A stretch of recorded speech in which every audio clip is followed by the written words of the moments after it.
de quoi les Gilets jaunes sont-ils le nom? Eh bien, c'est un peu du même ordre, je vous prie de m'excuser. Mais non, ils ne sont pas le nom. D'ailleurs, le nom, en hébreu, on dit Hachem quand on ne veut pas parler de Dieu. Alors dire le nom, c'est un peu intimidant. Mais vous savez, ce titre-là, il nous vient de Badiou. Et le titre de son livre, c'est « De quoi Nicolas Sarkozy est-il le nom ?» Et là, il a dit le nom parce que ça faisait un bon titre. Je pense qu'il nous désignait de quoi Nicolas Sarkozy est-il l'avancée, la pointe avancée d'un système. Ça ne colle pas pour les Gilets jaunes, ni le nom, ni le système. Aujourd'hui, de quoi Emmanuel Macron est-il le nom ou est-il la pointe avancée d'un système?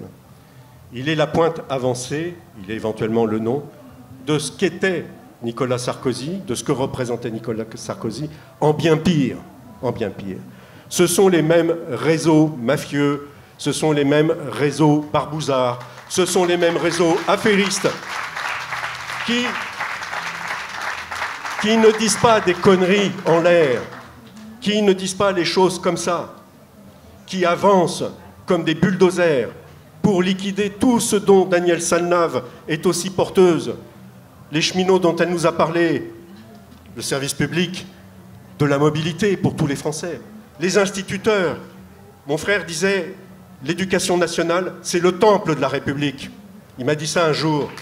Oui, c'est notre patrimoine social. Et ces gens-là sont en train de le détruire complètement. Et qui se dressent en face d'eux depuis novembre dernier? Des gilets jaunes qui ne font pas système et qui ne sont le nom de rien d'autre que leur propre nom personnel. Et que c'est ça qui est révolutionnaire.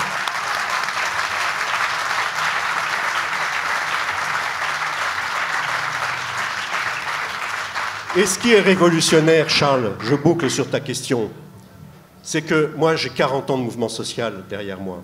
Je suis militant CGTiste, je suis délégué syndical CGTiste, je suis toutes les manifestations des mouvements sociaux. J'ai fait partie du service d'ordre de la CGT, je connais tout ça par cœur. Primo, je n'ai jamais vu autant de violence d'État. Jamais je n'ai vu une telle violence policière. La destruction des hommes et des femmes, la destruction de leurs yeux, la destruction de leur visage. Pensons à la philosophie du visage chez Emmanuel Lévinas. Ça vise l'humanité de ces hommes et de ces femmes. Mais je n'ai jamais vu autant de cœur chez les gens. Je n'ai jamais vu autant d'ouverture. Je n'ai jamais vu autant de capacité à se parler tous les uns aux autres, se foutant de savoir si j'étais communiste ou cégétiste ou catholique ou protestant ou musulman ou peu ou rien de tout ça, peu importe. Tous ces rassemblements, les ronds-points dont Danielle Salnave a été aussi le témoin, ce sont des rassemblements spontanés de gens qui ont du cœur et que c'est ça qui est atteint, c'est ça que la civilisation d'aujourd'hui, la civilisation néolibérale et hypertechnicienne est en train de démolir en démolissant le patrimoine social qui était porteur de cette humanité. Voilà ce que je...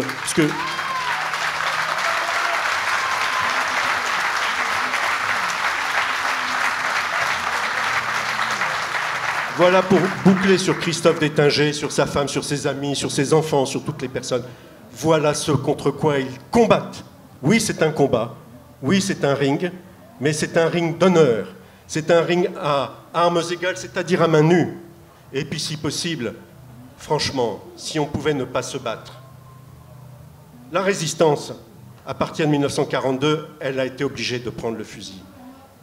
Dans mon environnement familial, il y avait Jean-Pierre Vernant. Je peux te dire que le grand chagrin, le grand malheur de ces très très grands résistants, c'était d'avoir été contraints à la violence, par une pire violence que la leur jamais et toujours.